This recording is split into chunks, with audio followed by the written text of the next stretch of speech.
Lajmi I trishtueshëm për Prizrenin dhe Kosovën për vdekjen e Arsim Elshanit nga Prizreni, humanist në Kosovë dhe në Gjermani. Për vdekjen e tij, qyteti në Gjermani Hensberg ka shpallur dje ditëzie. Shoferi I dehur, 33 vjeçar, I shkakton aksident fatal dhe vdes. Humanisti dhe njeriu që ka bërë shumë për sportin, si në Kosovë ashtu dhe në Gjermani, Arsim Elshani, 47 vjeçar. Hensbergu është thellësisht I tronditur. Një mbrëmje zakonshme përfundoi me një mangë theranojash dhe sirenash, dhe një burr që përpiqej të kthehej në shtëpi vdes brutalisht.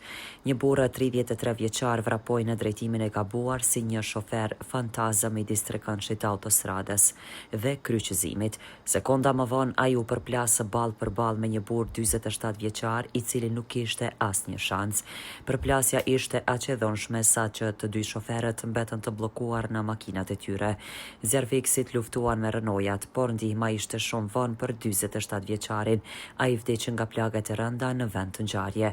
Shoferi I dyshuar për drejtim të gabuar në gjendje të dehur shpëtoi me lëndime të rënda. Një heshtur për një burr, jeta të cilit u fshi në mënyrë kaq të pakuptimt.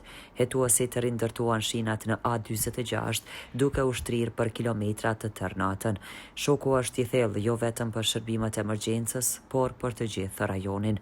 Ndani këtë postim, ndërsa e gjithë Gjermania mban zi me familjen e viktimës së pafajshme, ku Foma pritet të rikthehet në Kosovë të premten ose të shtunën.